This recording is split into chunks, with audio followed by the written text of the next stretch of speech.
गर्मी, बारिश, बर्फ सब कुछ देख लिया और रास्ते पे हजारों लोगों से बात हुई। यात्रा के अंदर से, भीड़ से एक बहुत अच्छा सुंदर नारा आया, नफरत के बाजार में मोहब्बत की दुकान खोलनी है। क्योंकि ये देश नफरत का नहीं है, हिंसा का नहीं है, मोहब्बत का देश है। मगर बीजेपी, आरएसएस के लोग जहां भी जाते हैं भाई को भाई से लड़ा देते हैं, नफरत फैला देते हैं। तो विचारधारा की लड़ाई है। पहली यात्रा में बहुत सारे लोग आए, पैदल चले, गुजरात के लोग हमसे कहते हैं, देखे आपने यात्रा की मगर गुजरात तो आए नहीं, केम छो तो नहीं बोला आपने।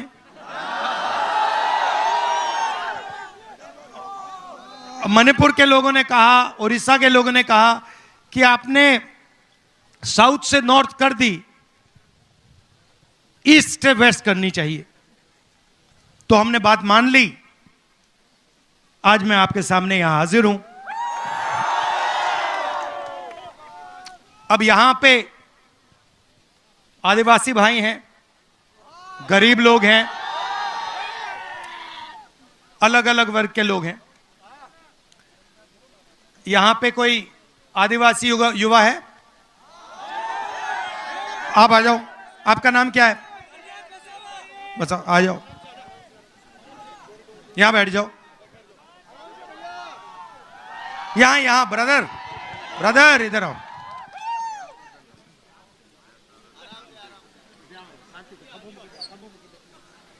उस पे हाँ, तो मुझे बताओ, देश में आदिवासियों की कितनी आबादी है? सर आदिवासी हिंदुस्तान में आदिवासी कितने? सर ज्यादा है और मूल निवासी है। आदिवासी के लिए आपने सर बोला जल, जंगल और जमीन। नहीं भाई, सवाल का जवाब दो। ये उल्टा सीधा नहीं, सवाल का जवाब दो। सवाल क्लियर है। हिंदुस्तान में आदिवासियों की कितनी आबादी? अगर नहीं जानते क्या तो नहीं जानता। नहीं सर, 30% तो है। 30% नहीं है। आदिवासी हिंदुस्तान में 8% है। ठीक है, ये आप नंबर याद रखो। तो 8% अगर आपकी आबादी है तो कम से कम कितनी हिस्सेदारी होनी चाहिए? 8% है तो हमारी सर संविधान के हिसाब से 8% तो बनती है। तो कम से कम, अगर आप कम से कम करें तो अगर आपकी आबादी 8% है तो आपकी भागीदारी भी 8% होनी चाहिए। सही है गलत? ये एम्बुलेंस है क्या भैया? एम्बुलेंस है, इसको निकलवा दो।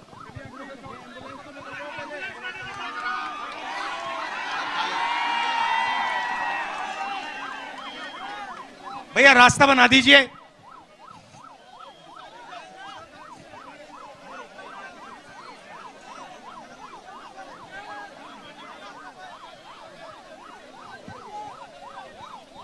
तो आपकी भागीदारी 8%।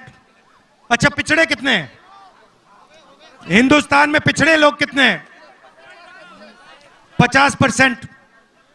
दलित कितने? 15। माइनॉरिटी कितने? 15। गरीब जनरल कास्ट के कितने लोग? 5%।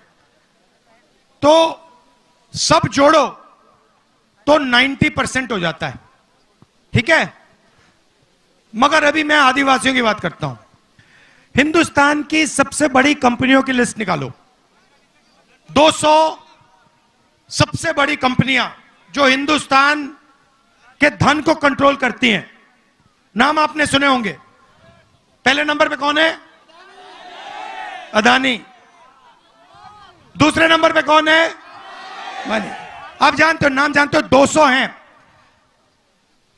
उनकी मालिकों के लिस्ट में आदिवासियों के कितने नाम? एक नाम है, एक नाम नहीं है। मीडिया में, मीडिया की कंपनी में, मीडिया के बड़े बड़े जो रिपोर्टर हैं उनके लिस्ट में आदिवासी कितने? कभी देखा आपने टीवी पे? पिछड़े वर्ग का कोई देखा? आदिवासी का ही देखा? दलित देखा? तो 200 सबसे बड़ी कंपनियों में 90% का कोई आदमी नहीं, मीडिया में 90% का कोई आदमी नहीं। सही? प्राइवेट अस्पतालों में आप जाते हो, सर्जरी होती है, पैसा देते हो, लाखों रुपए देते हो, जेब से देते हो ना। प्राइवेट अस्पतालों के मालिकों में आदिवासी कितने? कोई नहीं। पिछड़े कितने? दलित कितने? गरीब जनरल कास्ट के कितने? ठीक है, चलो कॉलेज यूनिवर्सिटी की बात करते हैं। प्राइवेट कॉलेजेस जो है, बड़े बड़े यूनिवर्सिटियां हैं, इनके मालिकों में आदिवासी कितने? दलित कितने? पिछड़े कितने? तो आप हो कहां? आप हो 8%, पिछड़े 50%, दलित 15%, माइनॉरिटी 15%, 90% है आपकी आबादी। आप हो कहां? भागीदारी कहां है आपकी? ना आप कॉर्पोरेट्स में हो, ना आप मीडिया में हो, ना आप प्राइवेट अस्पतालों को चलाते हो, ना आप प्राइवेट कॉलेज यूनिवर्सिटी को चलाते हो। तो ठीक है, फिर आप कहोगे नहीं भैया हमारे लोग तो ब्यूरोक्रेसी में हैं, ब्यूरोक्रेसी में है हमारे लोग। दिल्ली की सरकार को, हिंदुस्तान की सरकार को 90 लोग चलाते हैं, आईएएस अफसर हैं, उनकी लिस्ट मैंने निकाली। जो हिंदुस्तान के बजट को बांटते हैं, मतलब ये सड़क का पैसा जो आता है ना, वो लोग निर्णय लेते हैं। नेशनल हाईवे बनती है, वहां पे वो लोग निर्णय लेते हैं कि भैया इतना पैसा हम गुजरात की नेशनल हाईवे में डालेंगे, सेना में इतना जाएगा, स्वास्थ्य में इतना जाएगा। ये 90 लोग डिसीजन लेते हैं। नरेंद्र मोदी नहीं लेता, ये 90 लोग लेते हैं। इनमें से आदिवासी कितने? एक है। मैंने चेक किया, एक बंदा है, उसको कोने में बैठा रखा है।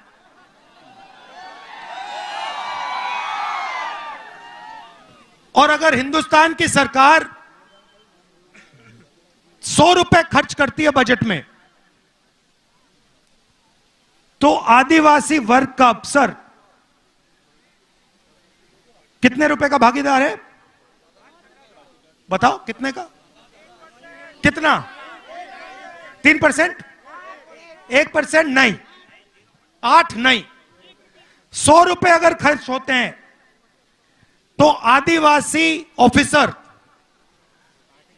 10 पैसे खर्च करता है। 100 में से 10 पैसे आपके, और आपकी आबादी 8%। और जब भैया अदानी को जमीन मिलती है तो किसकी मिलती है? तो फिर आपका नंबर पड़ता है। जब जमीन लेने की बात होती है तो आपको सबसे सामने लाइन में खड़ा कर देते हैं, और जब भागीदारी देने का टाइम आता है तो सबसे पीछे खड़े कर देते हैं। इधर केवड़िया में भी ले लिया है सर। कांग्रेस पार्टी ने जमीन अधिग्रहण कानून दिया था, 4 गुना मार्केट रेट से ज्यादा पैसा मिलना चाहिए। कितना कॉम्पेंसेशन मिला वहां? सर यहाँ पे पहले तो उनको जमीन ले ली, अभी रोजगार के लिए लारी गल्ले भी नहीं दे रहे, और जो कंपनसेशन देते हैं वो कहीं ज्यादा देते हैं, और यहाँ पे तो आदिवासियों को अपने जीवन निर्वाह चलाने के लायक भी नहीं छोड़ते। हाँ, तो आपका जल, आपका जंगल, आपकी जमीन उठा के ले जाते हैं, आपसे कहते हैं भैया विकास होगा, और फिर जब आप देखते हो आपको कहीं भी देश में भागीदारी नहीं मिलती। यह विकास, आपको यह सवाल पूछना चाहिए, विकास किसके लिए हो रहा है? ये 90% के लिए हो रहा है या ये 2-3% अरबपतियों के लिए हो रहा है? अदानी अंबानी का हो रहा है। अच्छा, नई बात निकाली इन्होंने। आपको क्या कहा जाता है? आपके समाज को क्या कहा जाता है? आप कौन हो? आदिवासी, राइट? आदिवासी शब्द का क्या मतलब? हाँ, क्या मतलब है इसका, आदिवासी का? आदिवासी यहाँ देश के मूल मालिक है और जल जंगल जमीन पे सबसे पहला अधिकार है। और कांग्रेस और राहुल जी ये हर जगह, छत्तीसगढ़, झारखंड और जहां पे भी हम कांग्रेस गई है और यही एक ही बात चलाई है। तो आदिवासी का मतलब हिंदुस्तान की जमीन के पहले मालिक। मतलब जब यहां कोई नहीं था, जंगल था, तब भी आदिवासी यहां हिंदुस्तान के मालिक थे, बराबर थे। अब इस शब्द का मतलब क्या है कि अगर आदिवासी हिंदुस्तान के मालिक, सबसे पहले मालिक थे, तो हिंदुस्तान में आदिवासियों को भागीदारी मिलनी चाहिए। उनकी जमीन, उनका जल, उनका जंगल उनको मिलना चाहिए। इसका यह मतलब, शब्द का यह मतलब है। जब मैं आपको आदिवासी कहता हूं, मैं आपसे कह रहा हूं कि भैया ये जो देश है इसकी जमीन पहले आपकी हुआ करती थी और इस जमीन का, जल का, जंगल का अधिकार आपका है। इस शब्द का यह मतलब है। वनवासी का क्या मतलब है? बाहर करना चाहते हैं। वनवासी मतलब जो जंगल में रहते हैं। जो जंगल में रहते हैं उनके कोई हक होते हैं? जो वनवासी हैं, बीजेपी आपको वनवासी कहती है, आपको आदिवासी नहीं कहती है। सही? उनके भाषण देखो, वो सब टाइम कहते हैं वनवासी। ये उन्होंने आपका नाम क्यों बदला?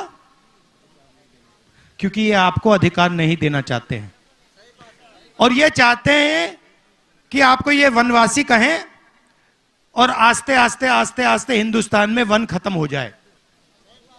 और फिर जब वन खत्म हो जाएगा आपसे कहेंगे भैया आप वनवासी हो, मगर जंगल तो है ही नहीं। तो जंगल गया, पानी गया, जल गया, आप तो कहीं के नहीं रहे। तो यह फर्क है सोच में। अब आप मुझे कहोगे आगे का रास्ता क्या है? सबसे पहले मैं आपको याद दिलाना चाहता हूं कि चाहे वो पैसा कानून हो, चाहे वो जमीन अधिग्रहण बिल हो, चाहे वो ट्राइबल एक्ट हो, ये तीनों ऐतिहासिक काम कांग्रेस पार्टी ने आपके साथ मिलकर आपके लिए किए थे। और मैं आपको यहां आश्वासन देना चाहता हूं, सबसे पहला, कि आप आदिवासी हो, आप वनवासी नहीं हो और आपका जो हक है जल का, जमीन का, जंगल का, वो आपका है और कांग्रेस पार्टी वो आपको दिलवाएगी। और जो हमने जमीन अधिग्रहण बिल का कानून लागू किया था, फॉरेस्ट राइट एक्ट लागू किया था, उसको हम फिर से ठीक से इंप्लीमेंट करेंगे और जो आपको जमीन मिलनी चाहिए, जो आपका हक है, वो हम आपके हवाले करवा देंगे। अब दूसरा मामला,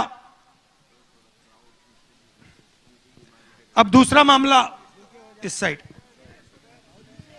भैया बैठ जाइए, नीचे नीचे बैठ जाइए। दूसरा मामला भागीदारी का। सबसे पहला कदम, नहीं बैठो रहो, बैठो। सबसे पहला कदम, बैठो पूरा। सबसे पहला कदम, ये 90% हैं कौन जिनको देश में भागीदारी नहीं दी जा रही है? ये हैं कितने और ये हैं कौन? आपको कभी चोट लगी है? हाथ में, पैर में कभी चोट लगी? लगी थी सर। लगी है। अस्पताल गए? गया हूं। डॉक्टर ने आपसे कहा कि भैया चोट लगी तो एक्सरे करते हैं? जी। एक्सरे क्यों कराया जाता है? अंदर की जख्म जानने के लिए। तो ये तो सबको मालूम है कि हिंदुस्तान में गरीबों के दिल के अंदर जख्म है, राइट? सब जानते हैं कि अदानी का 16 लाख करोड़ रुपया, अदानी अंबानी जैसे लोगों का 16 लाख करोड़ रुपया कर्जा माफ हो जाता है, किसान का कर्जा माफ नहीं होता,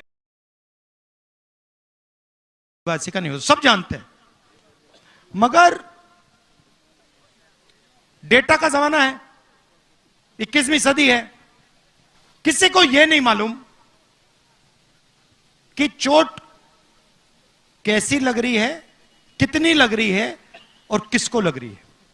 मैंने इनसे पूछा, आदिवासी युवा है, इंटेलिजेंट लड़का है, मैंने इनसे पूछा भैया देश में आदिवासी कितने? जवाब नहीं दे पाए। सर और नहीं, आपकी गलती नहीं है, आपकी गलती नहीं, बताया नहीं जाता, वो आपको बताना नहीं चाहते कि आप कितने हो। पिछड़ों को, दलितों को, आदिवासियों को बताना नहीं चाहते, नहीं तो प्रॉब्लम हो जाएगा उनका। डरते हैं, किस चीज से डरते हैं? गिनती से डरते हैं, जाति जनगणना से डरते हैं। जाति जनगणना से क्या होगा? सबको पता लग जाएगा भैया आदिवासी कितने, दलित कितने, पिछड़े कितने, जनरल कास्ट के कितने।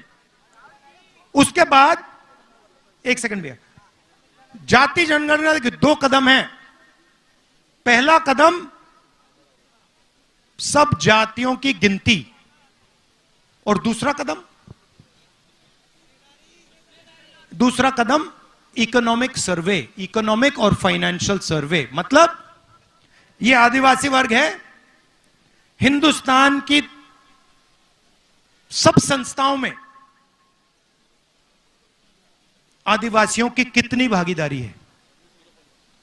यहां पे ये जो सड़कें बन रही हैं, आप जानते हो कि गुजरात में 30 कॉन्ट्रैक्टर हैं। क्या कहते हैं उनको? ट्रिपल ए, क्या कहते हैं उनको? Double A class. उनके जेब में आपके जीएसटी का पैसा जाता है। यह सड़क किसने बनाई आप जानते हो? नहीं, आपके जीएसटी ने बनाई है। आपके जेब में से पैसा निकालकर 30 कॉन्ट्रैक्टर को दिया गया है। 30 कॉन्ट्रैक्टर में से आपको एक दलित, एक पिछड़ा, एक आदिवासी नहीं मिल सकता। लिस्ट निकाल के देख लो, नहीं मिलेगा। आपका पैसा है, आपके जेब से जा रहा है।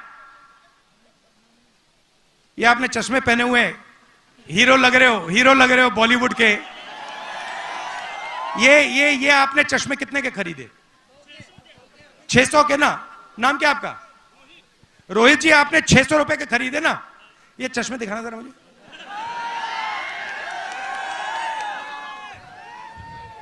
ये जो चश्मे खरीदे रोहित ने,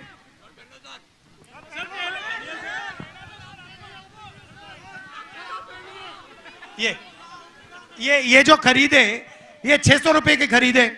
इसमें जीएसटी कितनी लगी आपकी? 28%। अच्छा, अगर यही चश्मा अदानी खरीदता तो उसके कितने लगते? 28। जितना आपने जीएसटी में पैसा दिया उतना अदानी देता है। आपकी आमदनी कितनी है? आपकी आपकी आमदनी 50,000 मंथली, उसकी कितनी है?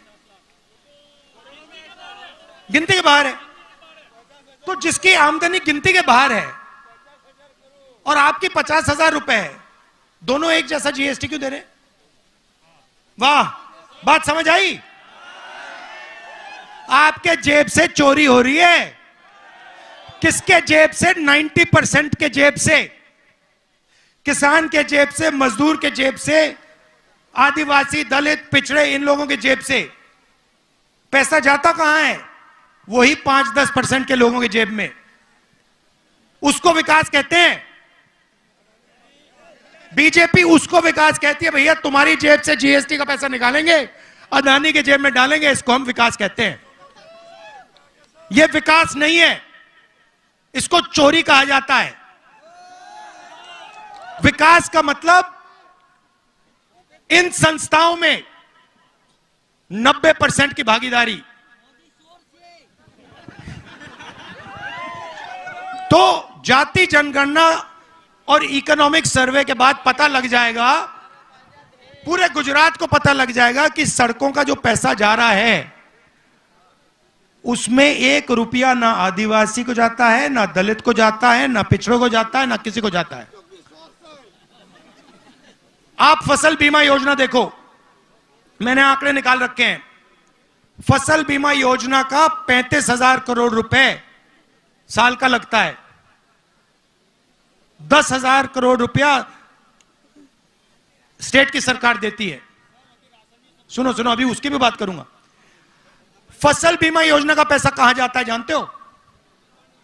16 कंपनियों के पास। 16 कंपनियों की लिस्ट निकालो, उसमें आपको एक दलित नहीं मिलेगा, एक आदिवासी नहीं मिलेगा, एक पिछड़ा नहीं मिलेगा।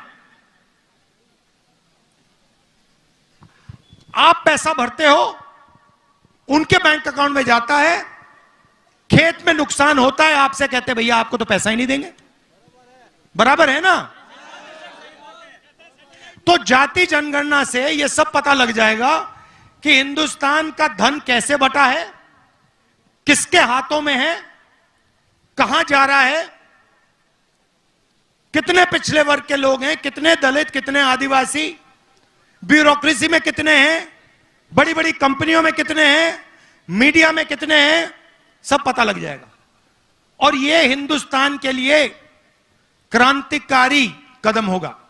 देखिए 70 साल पहले आजादी मिली, सही?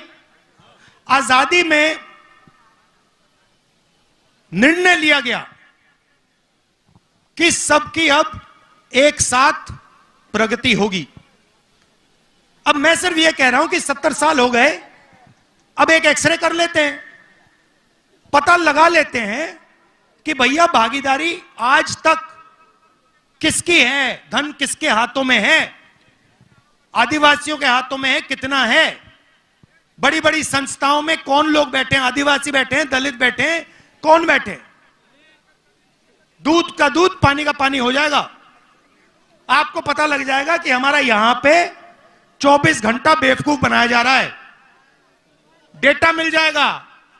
उसके बाद हिंदुस्तान की सच्ची राजनीति शुरू हो सकती है।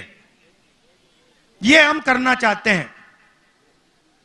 पहला कदम हमने अपने मैनिफेस्टो में लिखा है, जाति जनगणना, और ये जो 50% का रिजर्वेशन है, ये जो लिमिट डाल रखी है, इस लिमिट को हम हटा देंगे।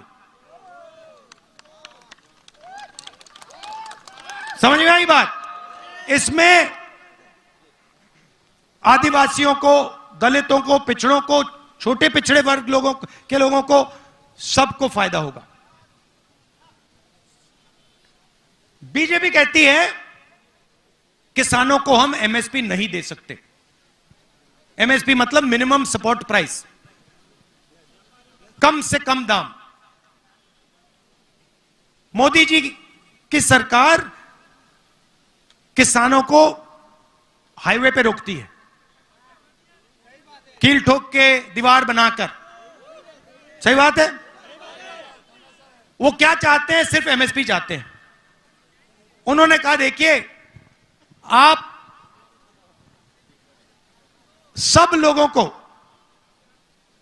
सही दाम दिलवाते हो, दुकान में कोई कुछ बेचता है उसको सही दाम मिलता है। चिप्स का पैकेट कितने का होता है? छोटा वाला, हाँ, 5 रुपए का, 10 रुपए का।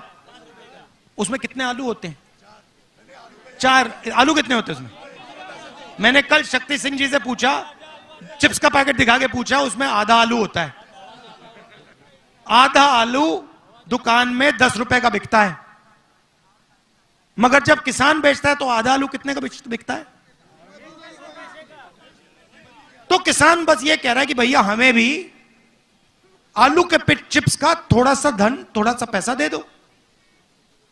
आप पूरा का पूरा फायदा दूसरे लोगों को दे रहे हो। आलू के चिप्स का पैकेट 10 रुपए का होता है। आलू हमने उगाया है, हमें 10 रुपए के 5 रुपए मत दीजिए, 2 रुपए तो दे दीजिए, 3 रुपए तो दे दीजिए, ये कह रहा है वो। और मोदी जी कहते नहीं, 10 रुपए के पैकेट में तुम्हें पैसे मिलेंगे, 1-2 पैसा देंगे फेंक के तुम्हें। तो किसान गुस्से में है। मोदी जी कहते नहीं देंगे, हम मैनिफेस्टो में लिख दिया कि लीगल एमएसपी हिंदुस्तान के सब किसानों को कांग्रेस पार्टी दे देगी।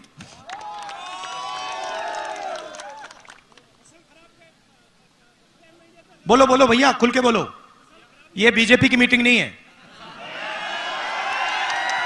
ये कांग्रेस वालों की है। हाँ,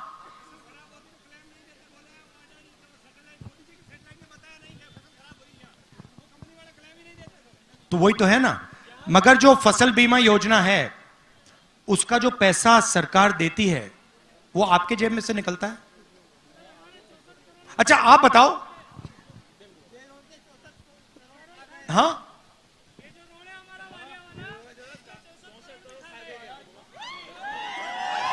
मोदी जी के बर्थडे पे बॉर्ड आ गया था सर। तो भैया अब देखिए, मैं आपसे एक सवाल पूछता हूं। ये देखिए मीडिया वाले खड़े हुए हैं यहां पे, देखिए उनकी ओर देखिए जरा। नमस्कार, कैसे हैं आप लोग? हेलो, मुझे एक बात बताओ, ये जो हैं ये इन्होंने आदिवासियों की जमीन के बारे में कभी बोला टीवी पे?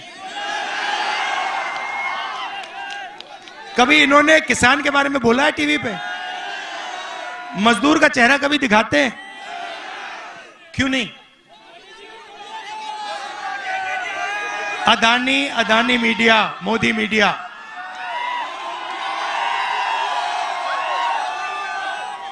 ये आपका ध्यान इधर उधर करते हैं। जब आपको देखो, आपने जेब कतरों को तो देखा होगा। जेब कतरा सबसे पहले क्या करता है?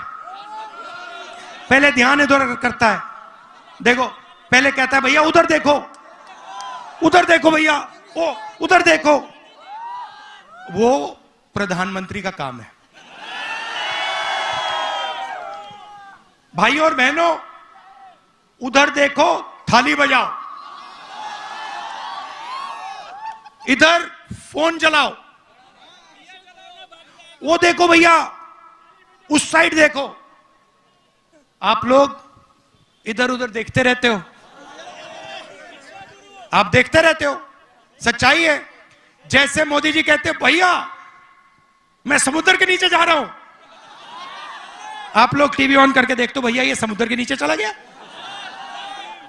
फिर वो क्या कहते हैं, वो क्या था वो चुनाव के समय, वो सी प्लेन पर चढ़ जाता है। फिर आप देखते हो भैया मोदी जी सी प्लेन पे जा रहे हैं।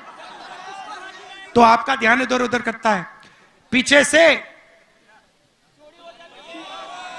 से दूसरा आता है, पीछे से अदानी जी आते हैं, ऐसे आते हैं और ये कर जाते हैं।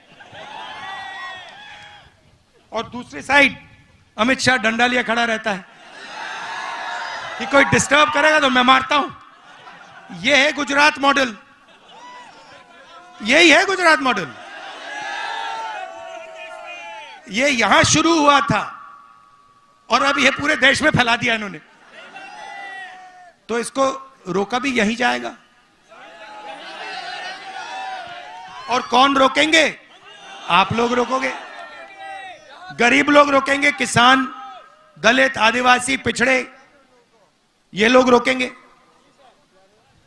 सही बात है। और ये रुकेगा, देख लेना। मगर ये मत भूलिए, जाति जनगणना क्रांतिकारी कदम है। ये आपको छोड़ना नहीं है, ये छोड़ना नहीं है आपको। ये आपको आपका ये दरवाजा खोल देगा, दीवार तोड़ देगा। ये भूलिए मत मेरी बात। मेरा लक्ष्य है कि हिंदुस्तान का जो धन है, जो संस्थाएं हैं, उनमें हिंदुस्तान के सब लोगों को भागीदारी मिले। चाहे वो शिक्षा हो, स्वास्थ्य हो, बड़ी बड़ी कंपनियां हो, मीडिया हो। मेरी सोच है कि सब लोगों की भागीदारी होनी चाहिए, सब लोगों को जगह मिलनी चाहिए। और पहला कदम, क्रांतिकारी कदम जाति जनगणना है, फाइनेंशियल सर्वे है, इकोनॉमिक सर्वे है, भूलना नहीं है। एक बात अगर आप इस भाषण से अपने दिमाग में रखो तो यह है, जाति जनगणना को छोड़ना नहीं है, ठीक है। अब आखिरी बात बोलना चाहता हूं, कहां है? अच्छा, यहां पे ऐसे युवा हैं जो पहले आर्मी में जाना चाहते थे, कोई है यहां पे? ये देखो हाथ उठ गए, कहां है? क्या है ये? आप आर्मी मैन हो? अभी आर्मी में हो? भैया फंस जाओगे, निकाल देंगे तुम्हें। क्या नाम है आपका? आ जाओ आ जाओ, मैं तो सबसे बात कर लेता हूं।